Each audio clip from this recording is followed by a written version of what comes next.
kita perlu melakukan identify training objectives and criteria. Ya, jadi kriteria dan tujuan dari identifikasi pelatihan. Ya, jadi artinya kriterianya mau seperti apa? Mau online, mau offline gitu ya? Mau internal atau eksternal trainernya itu perlu diidentifikasi. Kemudian tujuannya mau ngapain? Ya, kalau kita mau mendidik sebuah atau seorang operator, ya, untuk mengerti katakan sebuah pengoperasian mesin welding, mesin las gitu ya. Nah, tentu tujuan tujuan pelatihannya ya kita fokuskan lebih banyak di bobot apa? Bobot penggunaan ya, lebih banyak prakteknya daripada teorinya. Ya, itu salah satu objektifnya yang harus dipikirkan ya oleh seorang HRD di sebuah perusahaan. Kemudian yang kedua ya di training action ini adalah desain ya. Jadi desain ini disebutkan pretest ya trainee. Jadi pretest trainee adalah melakukan sebuah penilaian ya setelah pelatihannya selesai. Ya, misal tadi pelatihan welding ya pengelasan. Berarti apa ya post test atau evaluasinya yang bisa kita memberikan penilaian ke dia, dia bisa paham atau enggak atas pelatihan welding tadi. Ya, ini perlu dipikirkan, perlu dirancang oleh orang-orang yang memanage pelatihan. Ya. Kemudian yang kedua adalah select ya, select training method. Jadi bagaimana metode ya memilih metode pelatihan. Apakah perlu teori saja? Ya, apakah juga perlu pelatihan praktek? Ya, atau kalau zaman sekarang apakah hanya bisa dengan online saja atau harus offline, ini banyak banyak pertimbangan ya. Kemudian yang di poin terakhir di desain adalah plan training content ya. Jadi bagaimana merencanakan konten pelatihan ya. Jadi kurang lebih ini bahasa mudahnya modul ya. Kami Bapak Ibu ya dalam setiap pelatihan selalu menyebar sebuah form, namanya form evaluasi penyelenggaraan pelatihan. Jadi bukan bukan form yang untuk mengetahui kemampuan dia dalam menyerap ilmu pelatihannya, ya, tetapi form yang kita mau mengevaluasi tiga hal, ya, evaluasi penyelenggaraan itu tiga hal yang kami pernah lakukan. Yang pertama adalah bagaimana kita mengevaluasi instruktur atau trainer. Yang kedua, mengevaluasi modul. Yang ketiga, mengevaluasi fasilitas pelatihan. Ya, Bapak Ibu yang memanage pelatihan cukup lama, ya, yang harus diperhatikan, ya, walaupun instrukturnya sudah puluhan tahun membawakan, tetap Bapak Ibu harus dievaluasi, ya. Jadi yang senior itu bukan berarti tidak ada catatan, ya. Saya ingat ketika sepupu saya ingin masuk di bulan ke-9 kelahiran anaknya, ini malah jadi sedikit agak guyon, jadi bahan guyonan begini. Memang yang meriksa dokter apa? Ya dokternya katanya sudah S3, umurnya udah sekitar 70-an gitu ya. Jadi di bulan ke-7 atau ke-6 saya lupa saat itu dinyatakan jenis kelaminnya laki-laki. Ya, ya mohon maaf gitu bagi yang berkeluarga kan kalau jenis kelamin laki-laki, ciri-cirinya tuh sangat sangat mudah ketimbang ciri-ciri jenis kelamin perempuan ya. Dan apa yang terjadi Bapak Ibu ketika kelahiran di bulan ke-9 justru jenis kelaminnya perempuan ya. Nah, bahan guyonannya gini. Berarti hati-hati kalau dokter yang senior itu bukan berarti sudah melihat sedikit sudah memastikan udah deh ini pokoknya jenis kelaminnya katakan tadi laki-laki gitu ya, begitu keluar perempuan justru malah harus dihindari yang terlalu senior supaya ya matanya masih awas. Nah, jadi bentuk bentuk guyonannya seperti itu gitu ya, tapi ini mohon jangan dijadikan satu hal yang baku ya, ini buat saya kayaknya kebetulan ya, nggak selamanya senior juga salah gitu ya, tapi sekali lagi ini bahan guyonan kami di keluarga gitu ya. Kemudian yang terakhir Bapak Ibu setelah desain dilakukan kita masuk ke fase delivery, penyampaian Ya, penyampaian di sini ada 3 item bagaimana kita menentukan jadwal pelatihan, kemudian melakukan pelatihan ya, conduct training, dan yang terakhir monitoring training. Ya, jadi Bapak Ibu yang mengelola pelatihan, ya silakan diatur dengan para usernya untuk melakukan tadi, ya delivery-nya seperti apa, ya schedule-nya ini kapan, jam berapa, gitu ya. Untuk di corporate yang menjadi catatan penting di schedule pelatihan adalah ya, jangan sampai menetapkan jadwal pelatihan yang tingkat komplainnya tinggi di karyawan. Nah, maksud saya gini, ini ngomongin tok tentang jadwal ya. Ya. Saya kadang menyarankan ke klien atau dulu kami di internal ya, berdiskusi dengan beberapa departemen yang ada, jam kosong atau jam yang tidak banyak aktivitas berbenturan dan sangat krusial itu di hari apa sih? Ya, di hari apa dan jam berapa? Ya, misal gini, Bapak Ibu eh, punya jadwal cut off, ya jadwal cut off itu cut off gajian ya, maksud saya payroll. Misalkan katakan di tanggal 21 ya sampai tanggal 26, karena misal gajian di tanggal 30. Nah, di periode-periode cut off ini kalau ingin melakukan spesifik ya di orang-orang HRGA jangan memakai jadwal dalam perhitungan payroll ya, atau ada meeting koordinasi bulanan mencakup lintas bagian. Itu biasanya hari Senin jam sekian. Nah, jangan pakai di jam itu. Ya, schedule sepintas sederhana. Ya, tetapi kalau kita nggak koordinasi, oh itu cibiran dari bagian lain juga bisa terjadi. Jadi menganggap HRD nggak ada diskusi, main otoriter sendiri menentukan. Gitu. Nanti yang terlihat apa? Pesertanya nggak ada karena nggak bisa diganggu.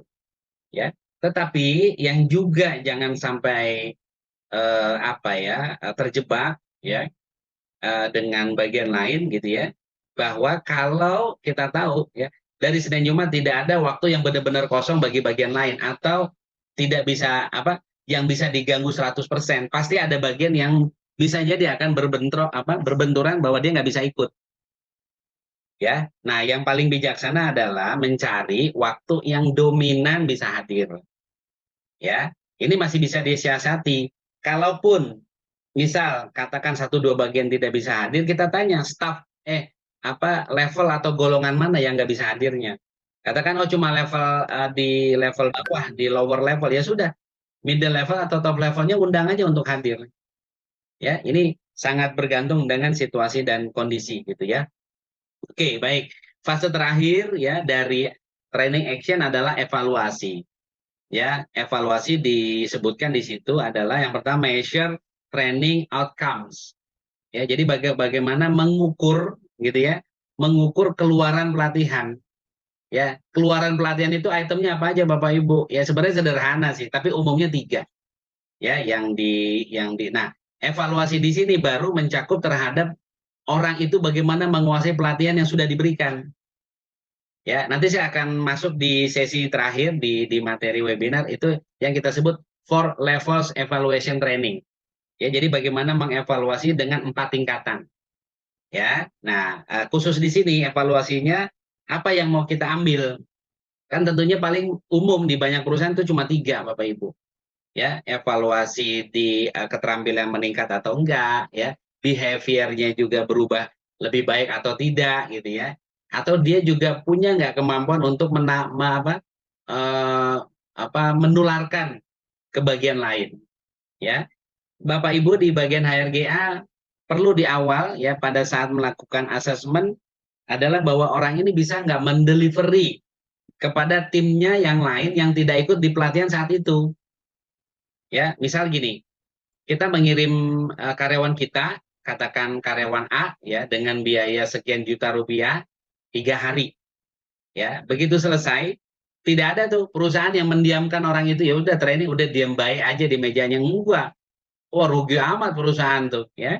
Kita bikin komitmen setelah ya jadi bikin sebuah prosedur, kemudian disosialisasi, setiap mau pelatihan dibacakan kembali prosedur itu ya. Supaya apa Bapak Ibu? Supaya orang itu punya komitmen. Dan saat kami atau kita HRGA memilih nggak salah. Ya, gitu loh. Kan ada orang gini, Pak, saya mau training, tapi saya punya kesulitan untuk mendelivery kembali ke orang lain. Nah, itu jangan kemudian HRD putus asa. Oke, kalau masalah mendelivery ulang, HRGA yang akan ajarkan. Tapi bukan penyampaian materinya ya, tapi cara menyampaikan. Jadi how to deliver-nya yang harus di-sharing. Ya, kalau men-sharing kontennya, ya mendingan orang HRGA yang dikirim pelatihannya kan gitu. Ya, itu yang jangan sampai lupa adalah Bapak Ibu, ya. Jangan sampai perusahaan sudah mengeluarkan budget, yang pinter dia seorang. Memang dia pelaku utamanya kalau ada pekerjaan tersebut. Tetapi ya tidak ada perusahaan yang mau ilmunya itu ditelan sendiri. Kalaupun, mohon maaf ya, ke perusahaan Bapak Ibu ada yang ingin orang itu udah setelah training, sudah buat Anda sendiri tapi dibutuhin Anda eksekusi, itu rugi. Ini mohon maaf ya, saya bilang perusahaan Anda rugi. Ya, cari ya metode atau cara gimana dia bisa men-sharing ke orang lain. Ya, dan satu lagi, tetapkan bahwa modul dan sertifikat jangan diberikan ke orang itu. Ingat ya, yang membiayai perusahaan, bikin prosedurnya, sertifikat dari provider langsung dikirim ke perusahaan, ke HRD maksud saya. Ya, kemudian modulnya juga menjadi copyright perusahaan. Ya, nah nanti ketika kembali kita minta orang itu jangan mendeliver dengan materi yang berasal dari provider. Tolong diingat itu. Ya, karena secara psikologis kita agak sulit dan tidak nyaman ya membawakan materi di mana materinya membuat orang lain. Ya, coba diresapi deh kalimat saya. Ya, bagi Bapak Ibu baik yang mengelola pelatihan atau internal trainer di company, rasanya nggak nyaman membawakan materi tapi berasal dari materi orang lain. Walaupun kita mungkin 10 tahun belajar tentang materi itu, ya. Jadi di apa ya? Kalau saya dulu diajarkan para senior dan juga ngalamin sendiri gitu ya, ada chemistry yang apa, chemistry atau bonding itu nggak dapet kalau materi dari orang lain. Tapi kalau kita bikin, saat bikin itu slide demi slide kita pasti baca dan nguasain. Ya, uniknya modul pelatihan Bapak Ibu ya, walaupun materi yang sama, ingat ya materi yang sama, tapi kalau kita bawakan di audiens yang berbeda, mestinya kita evaluasi. Ini contoh ya, contoh nih. Ini praktis saya ketika membawakan sebuah modul pelatihan disebut public speaking. Ya, saya Ibu, Bapak pernah membawakan public speaking di tingkat SD, di tingkat perguruan tinggi, sama di tingkat corporate. Coba Bapak Ibu, ini kan kelasnya beda.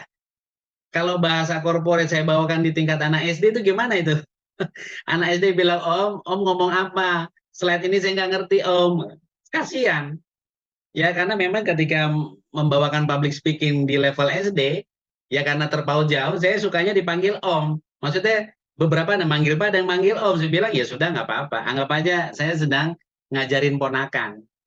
Ya, karena beberapa sekolah SD, Bapak Ibu, ada yang sudah menekankan kalau bisa public speaking-nya bagus siswa-siswanya. Nah sekarang kalau kita bawa materi yang sama di corporate, nanti corporate akan bilang, Bapak ini bahasa apa? Kok kayak bahasa anak-anak sekolah dasar? Memang materi itu habis saya bawakan, tapi saya nggak review, saya nggak merubah untuk delivery di tingkat corporate.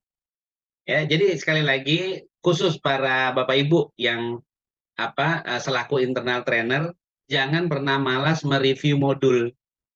Ya, kita aman selama pesertanya masih sama.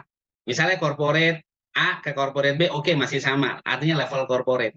Tapi ketika sudah turun, misal ke perguruan tinggi atau di level anak sekolahan, itu harus diganti.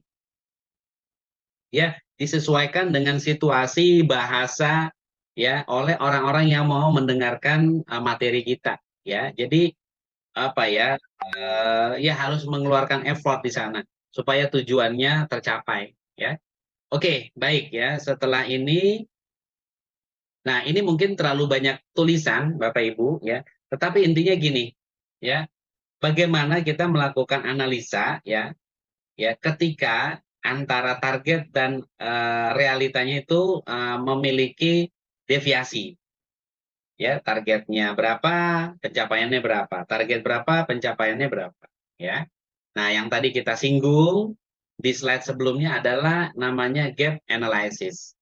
Ya, bagaimana kita melakukan analisa terhadap deviasi yang terjadi.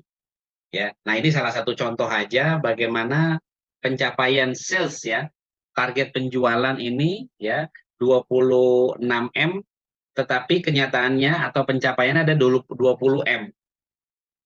Ya, nanti Bapak Ibu bisa lebih dalam menganalisa ini. Tetapi yang paling penting ya dalam sebuah analisa gap adalah learning needs. Ya, artinya dia perlu perlu mengenyam pelajaran apa sih untuk menutup gap tadi atau meminimize gap tadi ya. Nah, dalam konteks di slide ini, di sini disampaikan ya learning needs-nya adalah kurang keterampilan dalam melaksanakan teknik penjualan yang berorientasi pada solusi sehingga strategi berorientasi hanya pada penjualan produk ya. Jadi dengan kata lain, analisa gap ini ya Bapak Ibu tidak ada penjualan yang bisa tercapai dengan baik kalau orientasinya apa praktisi sales bilang ini selling only. Ya, saya juga pernah mendapatkan beberapa materi tentang sales, Bapak Ibu. Ada salesmanship, bagaimana how to approach customer, itu macam-macam tuh. Ternyata benang merahnya sama. Jadi katanya gini, bagaimana kita ya kalau kita berjualan bukan menjual, nih saya punya kecap Bapak, mereknya, ini misalnya maaf ya, bukan mengendorse ini, kecap ABC. Ya, wah pokoknya rasanya gurih kalau udah dilihat tuh, pokoknya gimana gitu. Itu kita selling only. Ya. Tetapi kalau kita masuk terhadap problem, ya menganalisa problem, Bapak Ibu sampai hari ini bisnisnya ada problem apa aja, minta aja cerita, bla bla bla bla bla bla bla gitu ya. Nah dari problem yang diceritakan kita kita harus cerdas tuh menangkap peluang, oh di mana kita bisa masuk. Ya begitu mereka udah cerita, kemudian kita bilang, oh di problem yang itu problem terbesarnya apa Bapak Ibu? Mungkin kami bisa bantu. Ya kemudian dia jelaskan bla bla bla bla, kita langsung ingat, produk kita yang ini bisa bantu nih di solusi mereka ya. Jadi artinya kita tawarkan solusi ya, jadi menganalisa masalah, tawarkan solusi, baru masuk jasa produk kita apa yang bisa dibantu di problemnya mereka ya. Bapak Ibu, saya pernah ya mendengar satu pengalaman kawan kami ya, menjadi sales engineer ya. Sales engineer ya di sebuah perusahaan, datang ke perusahaan nih, biasanya kan mereka visit ya, visit langganan lah ya untuk memastikan servis kita nih masih bagus atau enggak sih gitu ya. Nah ketika dia visit kan pasti didampingi orang dalam ya, nggak mungkin tamu itu datang masuk ke pabrik ya atau proses area mereka itu tidak ditemani orang dalam. Nah ketika melihat ada satu equipment yang brandnya bukan berasal dari perusahaan dia, tapi mengonggok gitu aja, nggak beroperasi dan kelihatannya rusak ya. Ketika ditanya ke customernya, ini brand milik siapa, milik PT apa, kok sepertinya lagi rusak ya, cerita nih kliennya bla bla bla bla bla bla, terus menawarkan, sepertinya saya pernah tahu bahwa mesin itu kalau rusaknya ini solusi begini Pak. Ya klien itu kan mikir juga, ini kan barang bukan produk si perusahaannya si sales engineer ini, kenapa dia apa bisa bisa menawarkan solusinya. Akhirnya si klien tadi bicara sama atasan ya bla bla bla bla, akhirnya diizinkan. Ternyata Bapak Ibu ya, equipment tadi itu lebih dari setahun mengonggok, engineer yang dibutuhin untuk datang ternyata tidak menepati janji. Mangkir lah kita bilang gitu ya, nggak datang. Akhirnya dengan berbekal keyakinan, ini saya yakin kayak jalan Tuhan nih ceritanya ya. Jadi si sales engineer ini pengalaman juga, mereka diizinkan sama pihak user untuk coba melihat. Tapi ada poin penting ini, selama membutuhkan spare part, maka sudah stop Pak, nggak usah dilanjut. Tapi kalau masih bisa diakali, silahkan. Nah singkat cerita Bapak Ibu, mesin itu bisa beroperasi dengan tidak membeli spare part tambahan. Ya, ingat padahal brand itu bukan milik brand dari perusahaan si engineer tadi.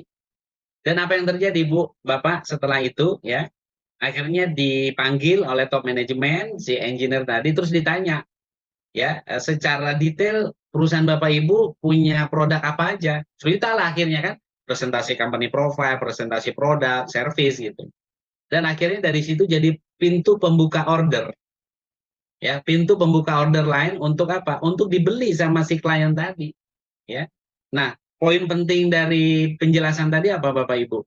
Ya, ternyata memang apa ya, saya agak sedikit kesetrum nih atau gemeter ngomong ini ya. Jadi bahasa kawan saya itu bilang adalah terkadang kita jualan itu nggak harus ngelihat produk kita sendiri, ya, dan tidak perlu menjelekkan produk kompetitor atau produk orang lain. Misal gini, ngelihat produk saya, udah pokoknya di sedikit dibully itu produknya, terus bilang sama customer, produk ini mah tinggalin aja Bapak Ibu, nggak bagus tuh, apa, ganti produk kita. Hati-hati tuh.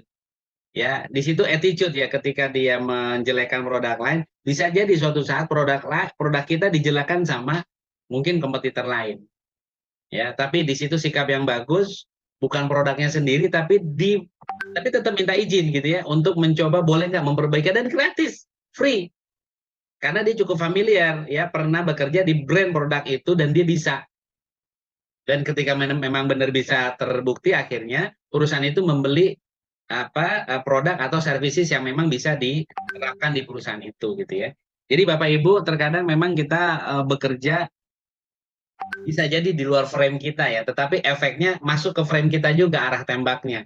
Ini perlu perlu sekali tuh ya, kita belajar ke hal-hal seperti tadi gitu ya. Tadi kita sudah di sini Pak Putra, jadi bagaimana melakukan gap itu tadi sudah disinggung oleh beberapa bapak-bapak, namanya KSA ya, knowledge, skill, dan attitude. Saya rasa praktisi HRD semua tahulah ya, artinya performance seseorang kita nilai atas dasar KS dan A ya. Oke, ini saya rasa nggak terlalu sulit ya, saya lewati saja. Oke, ini perlu ya. Nah, dalam melakukan ya, jadi pengaruh terhadap apa namanya transfer pelatihan itu ada beberapa hal ya. Ini menurut si Hollenbeck Gerhard di halaman 229 ya, di bukunya menyatakan gini, climate for transfer ya. Jadi itu penting tuh kita ketahui ya, technical support. Ya, nggak ada yang mensupport secara teknis juga belum tentu. Kemudian manajer support, ya, seorang dukungan atasan, kemudian peer support, ya, kemudian self management skill, ya. Sama terakhir nih, opportunity to use learn capability. Jadi bagaimana nih kesempatan untuk menggunakan apa ya istilahnya ya, hal-hal yang mendukung proses pembelajaran. Apa sih maksudnya? Gampang ya, modul itu sendiri ya, kemudian proyektor yang kita gunakan, laptop, flip chart, spidol, dan seterusnya, itu semua yang mendukung proses belajar ya. Tapi yang paling penting apa sih Bapak Ibu di opportunity to use learn capability sebenarnya? Ya sebenarnya otak kita, otak si orang yang menerima pelatihan tadi ya. Ini yang paling penting kita kita analisa ya. Oke, kita lanjut coba ya. Nah, di sini ada yang kita sebut key strategic untuk pengelolaan pelatihan, ya. Jadi, Bapak Ibu, ya, ada yang kita harus manage ya dalam sebuah pelatihan apa? Sebelum pelatihan, selama pelatihan, dan setelah pelatihan. Ya, oke, kita lihat. Before, ya, isinya adalah ya, pertama pastikan masalah yang ada dapat diperbaiki dengan pelatihan. Ingat ya, ini belum memulai pelatihan. Tapi si HRGA yang mau mengkondak tentunya harus meyakini manajemen bahwa ini bisa berhasil Pak kalau kita latih. Kedua, ya, pilih peserta training yang benar sesuai TNA. Ya, saya tidak bicara TNA lebih dalam di sini, takut justru materi saya tergerus, nggak cukup gitu ya. Tapi intinya TNA ya saya sampaikan di apa materi sebelumnya atau di slide sebelumnya adalah bagaimana orang dilatih karena kebutuhan. Itu training need analysis atau TNA ya. Tiga, tentukan tujuan pelatihan. Ya, karena kita kadang-kadang gini, ya udahlah pelatihan pokoknya tujuannya untuk pinter. Iya, pinternya pinter ngapain? Pinter apa? Itu harus spesifik. Kayak tadi public speaking, itu macam-macam Pak. Orang-orang mau ikut public speaking itu tujuannya macam-macam.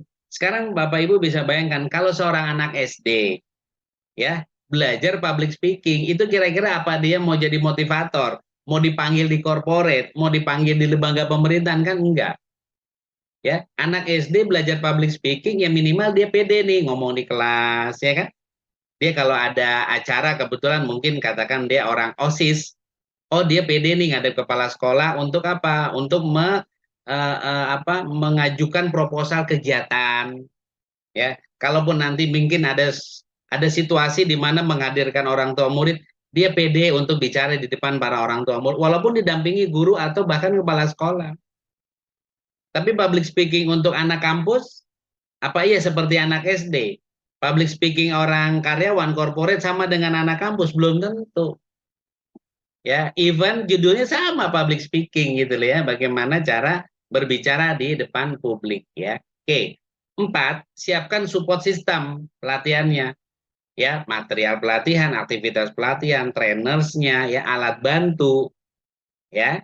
Saya kalau diundang sebuah pelatihan atau ya mau mengisi pelatihan, ya, saya biasanya akan tanya, ya, orang yang mengkondak atau yang memanage pelatihan. Saya bilang, fasilitas pelatihan di tempat Anda ada apa aja, ya. Kenapa begitu penting? Karena semakin lengkap senjatanya, itu pelatihannya semakin enak. Contoh nih, ya, Bapak Ibu mau membawakan training motivasi. Simpelnya misalnya di corporate, motivasi bagaimana menggugah semangat untuk bekerja. Ya, training motivasi itu jangan cuma teori di mana di slide-nya, tapi misal gitu ya, ada video, ya ada lagu yang diputar. Sekarang kalau ada video, ada lagu diputar untuk kita melakukan gerakan-gerakan tertentu gitu ya, tapi sound systemnya jelek, sember, nggak stereo, gimana bisa mendukung pelatihan? Ya, atau kita butuh mic, mic-nya nggak bagus, pecah suaranya, ya buat apa pakai mic? Ya, kita tanya gitu ya, kalau semuanya perform, gunakan alat itu untuk menunjang pelatihan. Saya ya sebagai contoh gitu ya, saya kalau melihat ada layar, ada proyektor, ada whiteboard, ada flip chart, itu semuanya saya gunakan. Kalau ada whiteboard sama flip chart, lebih baik saya senang dengan flip chart. Bapak Ibu tahu ya, jadi kertas yang berapa lembar gitu di tetap belakangnya ada papan whiteboard gitu ya untuk melakukan alas gitu. Saya lebih senang kenapa? Kalau saya melakukan penulisan di 5 lembar, itu kalau sudah terakhir, saya melakukan resume, saya balik lagi ke kertas pertama untuk merimain peserta. Ya, tapi kalau whiteboard yang manual, ya kita pernah hapus, akhirnya hilang. Memanggil lagi capek kita. Kalau flip chart enak, tinggal gulung ke yang awal, kita tinggal remind. Oh ini yang pertama tadi ya, kedua, ketiga gitu, enak. Nah, silakan ini semua style. Ya, style trainer itu macam-macam. Ya, silakan dibuat nyaman dan efektif gitu ya. Itu yang before training. Nah, kalau di juri atau artinya di selama masa pelatihan ya, pertama apa? Sesuaikan aktivitas pelatihan dengan tujuan pelatihan. Ya, artinya gini, kalau trainingnya ingin ya membawakan aspek skill yang efektif, maka banyakin contoh, banyakin mengambil studi kasus, banyak mengambil kerja kelompok. Ya, jangan terlalu asik sendiri kita di slide atau di materi kita, Bapak. Bikin materi yang efektif. Ya. Kedua, peserta pelatihan harus dibebaskan dari pekerjaan sehari-hari. Apa maksudnya? Tadi Bapak Ibu nulis ya, masalah terbesar di pelatihan apa? Sering diganggu. Saya tadi baca di kolom chat. Saya sampai hari ini juga ya melihat klien gitu ya. Masih ada yang kalau kita kasih pelatihan mereka asik main handphone, asik juga ada yang bawa laptop ya. Nah, biasanya ya karena sudah di titik itu ya, saya biasanya akan bilang, handphone tolong dimatikan ya, sedangkan laptop tidak boleh masuk ke dalam ruang pelatihan. Bagi yang sudah membaca atau sudah membawa, laptopnya harus ditutup, tidak boleh dioperasikan. Sekarang gini, kalau materi pelatihan itu kita tidak minta prakteknya menggunakan laptop, buat apa laptopnya dibuka? Kan berarti dia lagi monitor email, lagi mengerjakan tugas. Ya, buat apa dia hadir tetapi jiwanya kosong? Ya, saya ingin ya mengajak Bapak Ibu ya, bagi orang HRD pada saat melaksanakan pelatihan bilang, Jangan ada gangguan di handphone sama laptop, karena itu musuh terbesar saat kita melakukan pelatihan. Ya, kadang-kadang pernah di silent saja, tapi tetap aja membalas WA ada di kolong meja. Jadi matanya nunduk gitu ya, ngetik-ngetik. Kalau ABG lain lagi tuh, nggak nunduk tapi ketikannya benar. Hebat banget itu kalau yang anak milenial. Saya perlu belajar tuh, ya. Jadi bagaimana caranya, mohon Bapak Ibu diatur tuh, ya. Yang ketiga, peserta tidak diizinkan berbicara dengan peserta lain dan bermain HP sebelum diizinkan. Ya, artinya apa? Dia nggak boleh diskusi sendiri kalau yang nggak ada hubungan dengan pelatihan. Tapi kalau dia dibikin kelompok, dia diskusi, ya juga jangan diam. Orang kita kan aneh, disuruh jangan ngomong malah ngomong, disuruh diam, disuruh berbicara malah diam gitu ya, ini aneh gitu. Ya, itu during training. Nah, sekarang yang ketiga adalah after. Bagaimana setelah pelatihan? Oke, kita lihat ya. Siapkan pendukung dan resources untuk menerapkan apa yang sudah partisipan pelajari. Apa maksudnya? Pendukung dan resources. Misal, kalau tadi belum diberikan modul, ya, kasih modul, ya, apakah dalam bentuk soft copy ataupun hard copy. Nah, tapi biasanya kalau hard copy, ini umumnya ya, diberikan di awal, ya. Tetapi kasih tahu, saat kita bawakan, ya, modul itu bukan untuk hanya diperhatikan, tapi apa? Dicatat. Ya, makanya ya, Bapak Ibu lihat, setelah pelatihan modul itu masih bersih, berarti dia nggak fokus. Paling gampang cirinya. Tapi kalau dia fokus, pasti banyak coretan. Coretannya bukan dia coret-coret urak-urak gitu, bukan ya. Tapi keterangan-keterangan atau penjelasan dari trainer, dia tuliskan sebagai keterangan tambahan. Yang menurut persepsi dia apa? Dia yang akan tulis. Walaupun tulisannya jelek, nggak apa-apa. Yang penting dia bisa baca. Ya, itu oke. Yang kedua, monitor progres hasil belajar partisipan. Ya, tadi yang Pak Ihsan tanya, yang Pak Mas Teja tanya, itu semua monitor progres hasil belajar. Ya, lakukan evaluasi. Tentunya form itu udah banyak. Bapak Ibu yang kalau belum punya, searching di Google banyak contohnya. Kalau ya nggak ada juga sampai nyari, nanti minta NQA saya penuhin. Form apa? Nanti juga saya sharing. Ya. Yang ketiga, buat penilaian yang dibutuhkan untuk menciptakan lingkungan agar perform. Ini contoh, ya, Pak Putra dan Bapak Ibu, kemarin baru saja di klien kami selesai training bahasa Inggris untuk employee.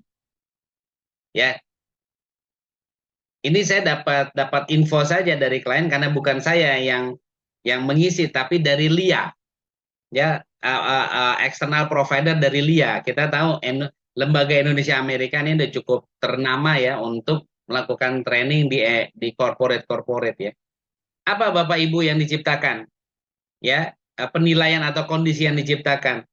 Ya, dalam 1 minggu ada 2 hari, Selasa dan Kamis, harus ngomong dalam bahasa Inggris, khususnya peserta. Dan Bapak Ibu tahu yang terdengar ngomong bahasa Indonesia itu satu kata 1.000 perak.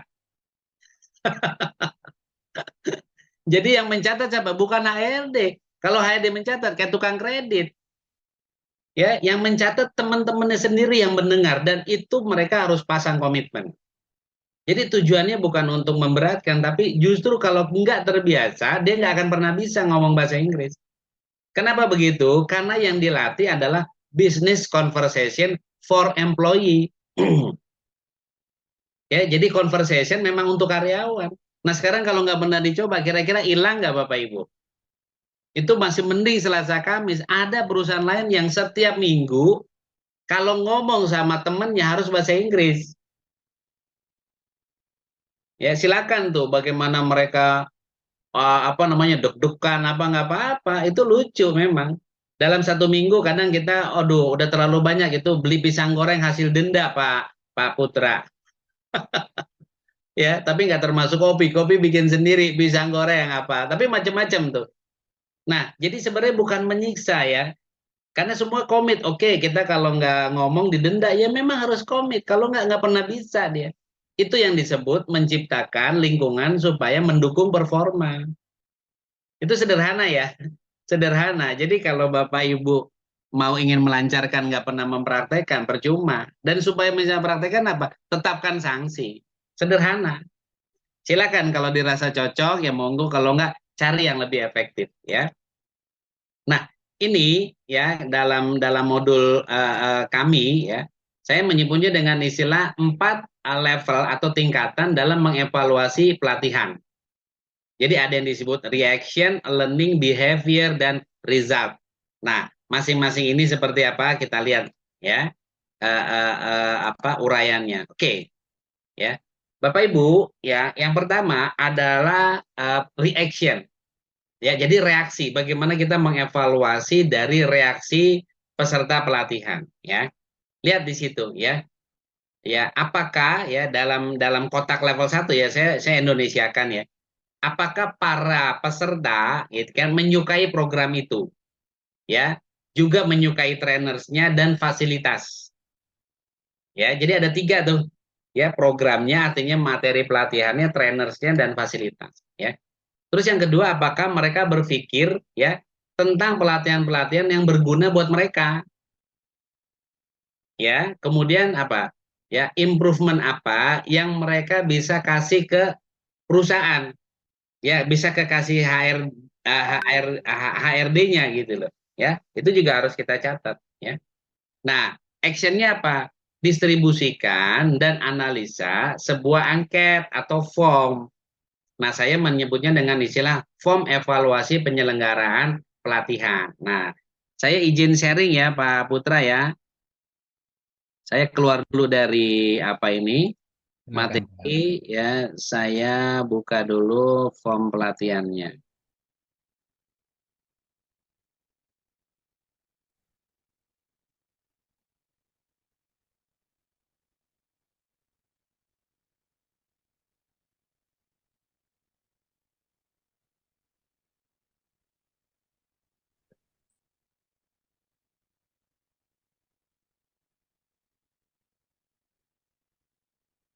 Oke. Oke, Bapak bisa lihat form yang saya sharing. Lagi buka, Pak. Pak Putra terlihat Pak Putra? Lagi buka, Pak. Nah, udah, oke. Sudah. Udah, Excel, Pak ya. Oke, Excel ya. Jadi Bapak Ibu lihat evaluasi penyelenggara. Jadi tanggal, jam, topik. Ya, Bapak Ibu lihat di kolom atas apakah ada kolom nama peserta pelatihan? Coba mohon dijawab bagi Bapak Ibu yang sudah lihat. Nggak ada, Pak. Nggak ada. Memang Rahasia. ya. Jadi gini, ini semua silakan ya disesuaikan dengan kebutuhannya. Kami waktu itu baik yang melakukan saat waktu menjadi employee atau membantu klien menyarankan evaluasi penyelenggaraan jangan menggunakan nama. Kenapa? Orang yang mau memberikan feedback harus diberi kebebasan, dia bebas mau ngomong apa dan mau menulis apa. Itu yang paling penting message-nya. Ya, Bapak Ibu tahu nggak, ketika kita memberikan satu kesempatan orang melakukan ide, ya kadang mereka takut kenapa? Kalau ide saya melanggar atau nggak sesuai, saya dicari nih, saya ditandain. Nah, jangan bikin mereka tidak tenang. Ya, itu tujuannya. Kemudian lihat di bawah, ya. Instruktur kita evaluasi, ada 7 pertanyaan. Penguasaan materi bagaimana, bahasa yang disampaikan bagaimana, instruktur menjawab pertanyaan peserta dengan memuaskan atau tidak. Ya. Di kolom kanan kiri ada instruktur 1, ada instruktur 2. Nah, kolom yang kosong ini nama instrukturnya ditulis. Ya, kita mau mengevaluasi instruktur, maka nama instrukturnya harus ditulis, itu pasti, ya. Terus ada SKS, K, C, B, SB, ini adalah penilaian. Ya, ada di bagian bawah, Bapak Ibu bisa lihat nih, SKS sangat kurang sekali, kemudian kurang, 2 itu C cukup, B baik, dan SB sangat baik. Dan masing-masing nilainya 1 sampai 5. Silakan. Ya. Kemudian yang kedua adalah modul. Ya, apa yang dievaluasi? Modul sesuai dengan kebutuhan kah? Modul sesuai dengan waktu kah? Modul tersusun dengan sistematis kah? Dan lain sebagainya. Terus yang terakhir fasilitas. Ya, ruangan training sesuai dengan jumlah peserta kah? Kenyamanan ruang training seperti lampu, AC, dan lain-lain cukup baik kah? Hal-hal lain nih, apakah ada air mineral, permen, teh, kopi tersedia dengan baik? Ya, ini bukan berarti menjadi kewajiban di tempat Bapak Ibu. Ini alternatif. Oh, Misalnya gini, Pak, kalau kami cuma diizinkan air mineral dan permen, ya udah teh kopinya hapus saja, ya.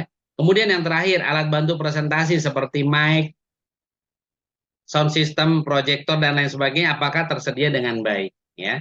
Jadi, saya keluar dulu Bapak Ibu. Jadi form penyelenggaraan pelatihan bisa kita pakai untuk mengevaluasi. Ya, Bapak Ibu jangan happy loh, pelatihan bagus, trainer bagus, pesertanya kepanasan. Ya, pesertanya keausan, pesertanya ngantuk, itu nothing. Ya, tiga hal itu harus saling sinkron. Peserta baik, modul oke, kondisi ruang fasilitasnya juga mendukung. Ya, itu penyelenggaraan pelatihan. Oke, kemudian ya saya balik lagi ke materi tadi ya. Sudah terlihat Pak Putra? sudah Pak. Nah, level 2 ya kita sebut evaluate training, evaluate learning. Tapi Jadi belum full screen Pak. oke, sekarang sudah ya. Oke, lanjut Pak.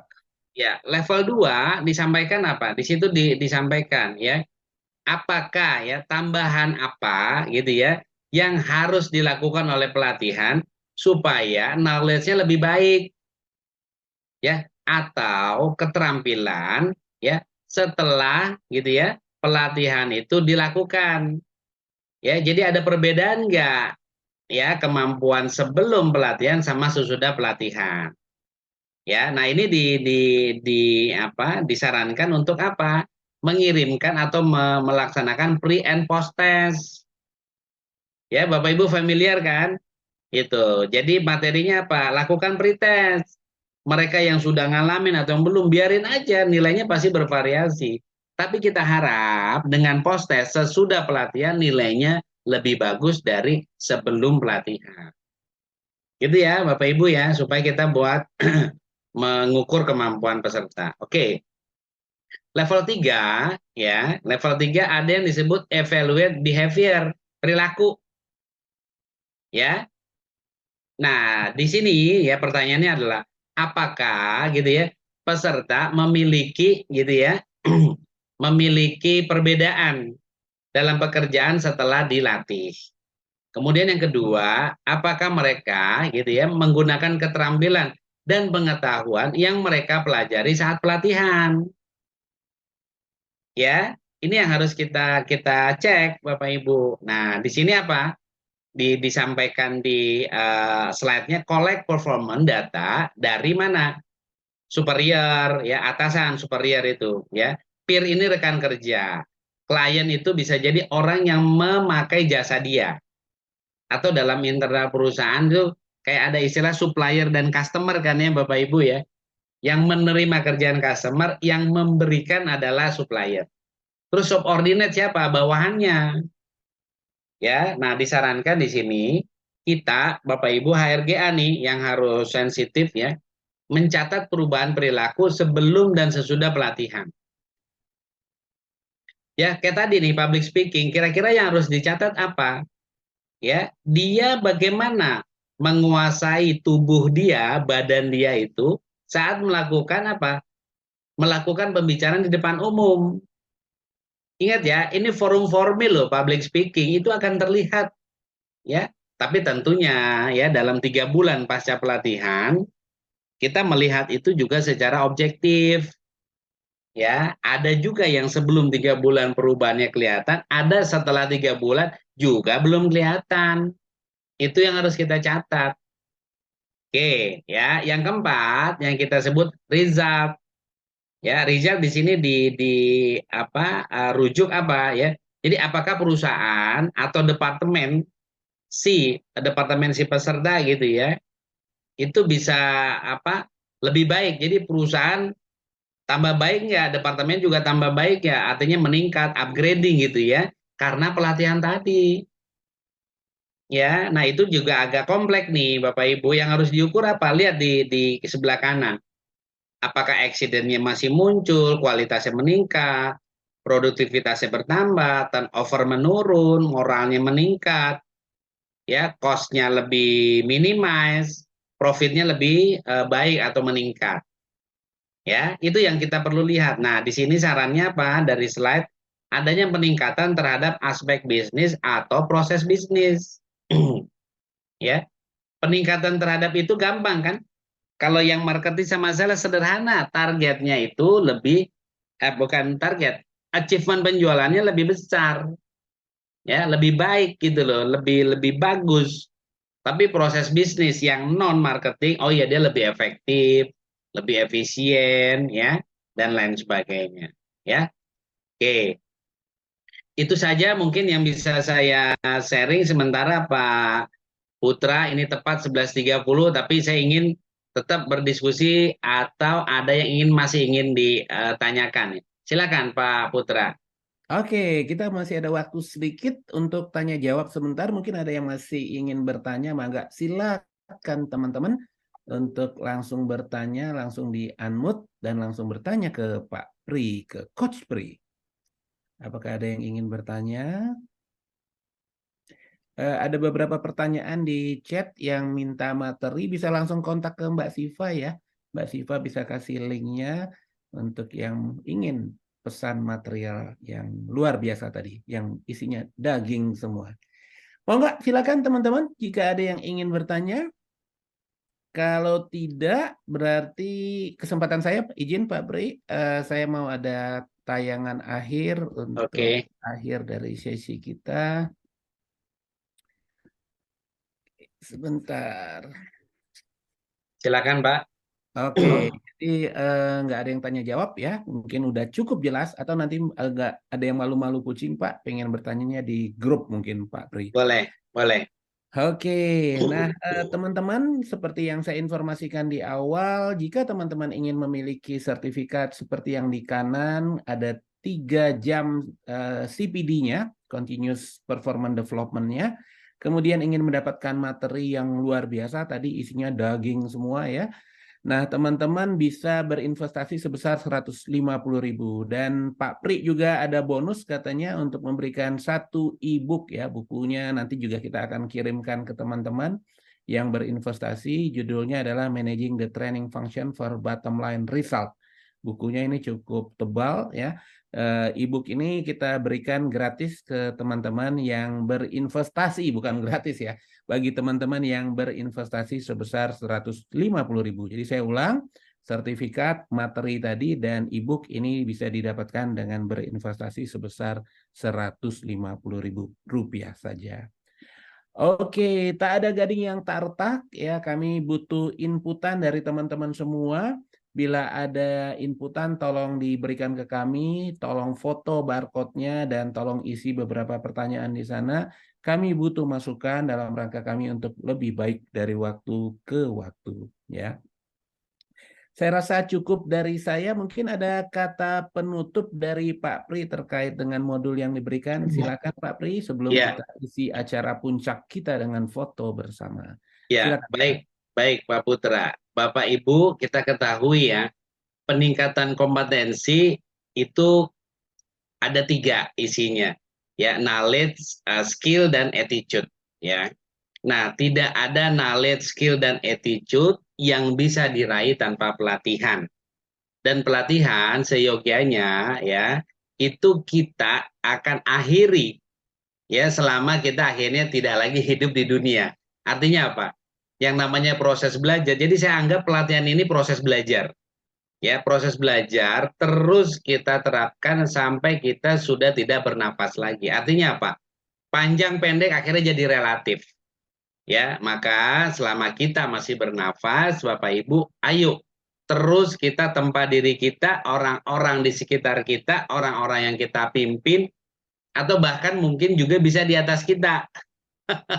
Who knows ya, sebuah kondisi bisa saja kita memberikan pelatihan atau sharing ke orang-orang yang di atas kita gitu ya.